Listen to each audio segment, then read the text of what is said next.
Myriam avec vous pour une bulle de sagesse en compagnie de François Pelletier, qui est peintre et notamment qui peint l'art sacré.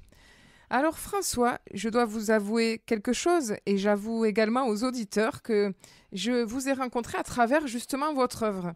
Il y a quelques mois, je suis tombée sur une fresque magnifique à Saint-Émilion, au beau milieu d'un cloître, et qui m'a tellement subjuguée, j'y serais restée bien des heures.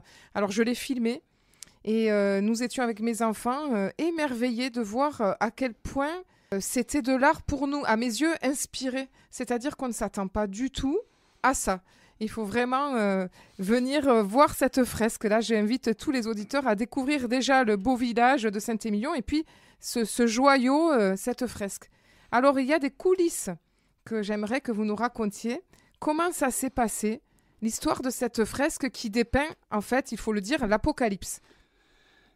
Ça s'est passé assez simplement, le prêtre, le curé de Saint-Émilion, parce qu'il a marié mon apprenti, a eu un jour entendu parler de moi. J'ai fait une petite expo dans son cloître qui ne l'a pas convaincu. Mais justement, je vous parlais tout à l'heure de l'église dont j'ai fait les couleurs et les chemins de croix. Par politesse, par correction, il est venu à Bias, il est venu voir. Et là, il a compris, il a eu envie que je travaille sur un très grand chantier, que je prenne en main une atmosphère, que je puisse donner à la mesure des choses. Et là, il m'a dit, on va faire l'Apocalypse. Alors, comme tout catholique normal, j'avais lu l'Apocalypse une ou deux fois et j'avais rien compris. Parce que je ne sais pas si vous l'avez lu, mais ça demande un peu de trucs. Là, il a fallu travailler avec des théologiens. Il a fallu que je comprenne ce que j'allais peindre.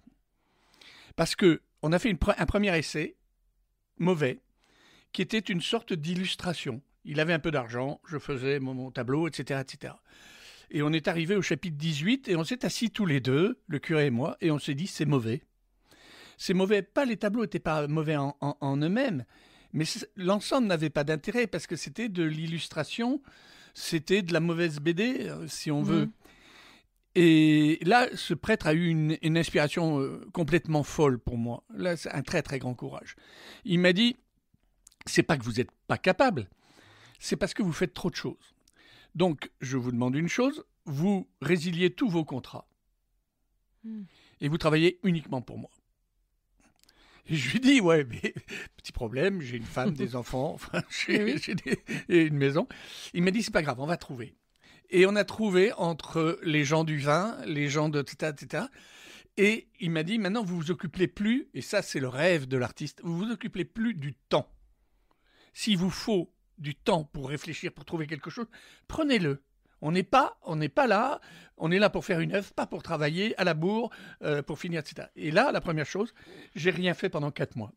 Enfin, rien fait.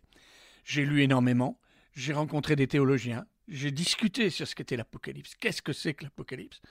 Et au bout de 4 mois, je lui ai dit, j'ai l'impression que maintenant, tout ce que j'ai mis en suspension, ça commence à se sédimenter. Donc, il m'a trouvé une petite maison dans les vignes. Et dans cette maison, il n'y avait que 3 personnes qui savaient que j'y étais. Le propriétaire de la maison, quand même. Le curé et mon épouse. Et j'étais tout seul dans cette maison, au milieu des vignes.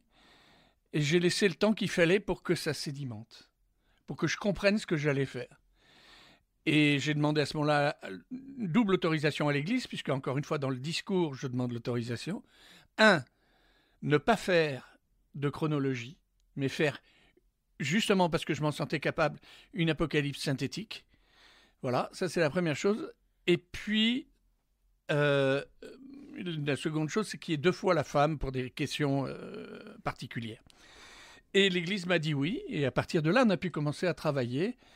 Et les gens du vin ont donné de l'argent, mais aussi les petites gens. On est arrivé à trouver le budget. J'ai pas été totalement payé, mais c'est pas grave. J'ai été payé en le faisant, ce qui est déjà une chance colossale pour un peintre. Et puis voilà, on a travaillé 4 ans au total, entre le premier jour où on a décidé et le jour où on l'a inauguré. 4 ans.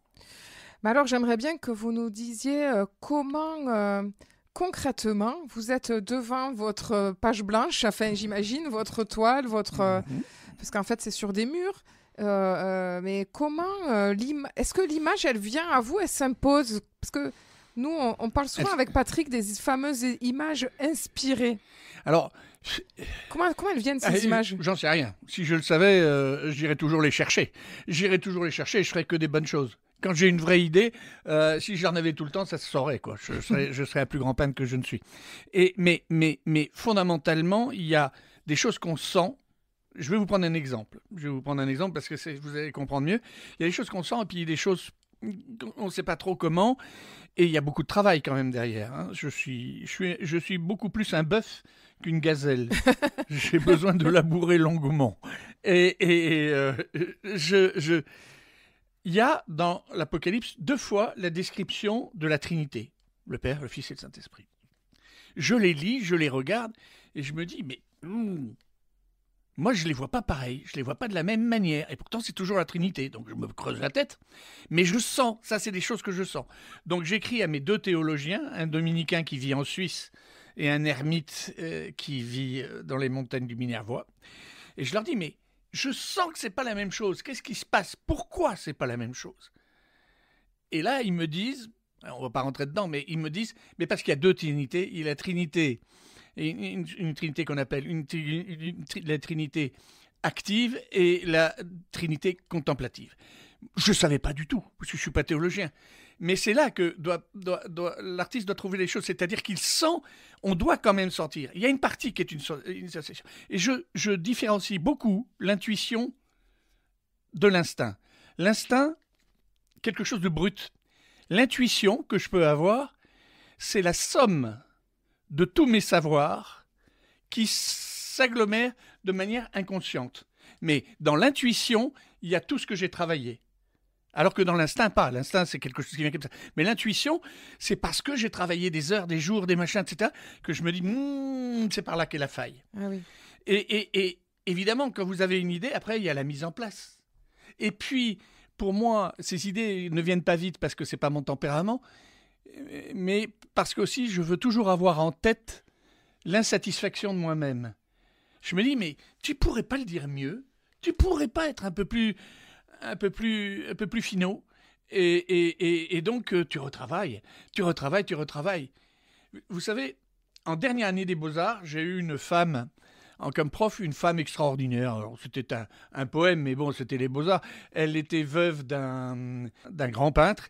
Elle s'était mise en couple avec une nana, et quand je suis arrivé, elle était tellement masculine que je lui dis « Bonjour monsieur », elle m'a dit « Ne me flattez pas ». Bon, et elle travaillait, c'était une femme assez extraordinaire pour voir les tableaux. Le matin, elle venait comme ça, elle venait s'asseoir à côté de moi, et elle me faisait s'asseoir à 2 mètres de mon tableau. Et elle me disait « François, qu'est-ce que vous voulez dire ?» Alors j'étais obligé d'essayer d'expliquer ce que je voulais dire. Et ensuite, elle me disait « Et alors pourquoi vous ne le dites pas ? Pourquoi tant de choses parasitent votre message ? Pourquoi vous avez laissé ça ? Ça ne sert à rien, enlevez. Et ça, par contre, vous voulez mettre en exergue, forcez-le, etc. » Et j'avais 23 ans, 24 ans. Et ça m'est resté toujours. Quand moi j'ai des élèves maintenant, je leur dis « Qu'est-ce que vous voulez dire ?» Eh bien, dites-le. Ah oui. C'est le problème de la peinture. Mais ça, c'est du travail. Ah oui. C'est du travail. Quand on sait, il faut d'abord savoir ce que veut dire. C'est incroyable. Je transmets beaucoup parce que je pense que maintenant, j'ai un âge aussi où les très, très gros chantiers me fatiguent et où il faut aussi travailler sur la transmission. Et la première chose, vous avez des gens qui viennent peindre chez vous, mais des peintres professionnels. Ils ne savent pas pourquoi ils mettent le tableau en horizontal ou en vertical. Ils ne savent pas comment ils vont dire les choses. Et je leur dis, mais la première chose, c'est de savoir pourquoi vous peignez, ce que vous avez à dire, comment le dire. Le reste, la technique, ça s'apprend. Ça s'apprend. Et si vous voulez, si vous n'êtes pas du tout doué ni pour la dessin, ni pour la couleur, faites un autre métier. Mais si vous voulez, à mon âge, le problème n'est plus de savoir si je sais peindre. J'espère qu'on le sait que je sais peindre. C'est qu'est-ce que je peins ? Oui. Pour qui je peins ? Qu'est-ce que je fais de ça, de ça ? Vous êtes un sorcier, mais qu'est-ce que vous faites ? De la sorcellerie positive, de la sorcellerie négative ? Qu'est-ce que vous donnez aux autres ?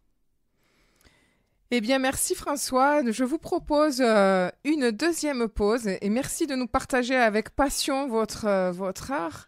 On sent le chercheur passionné. On vous retrouvera tout de suite après.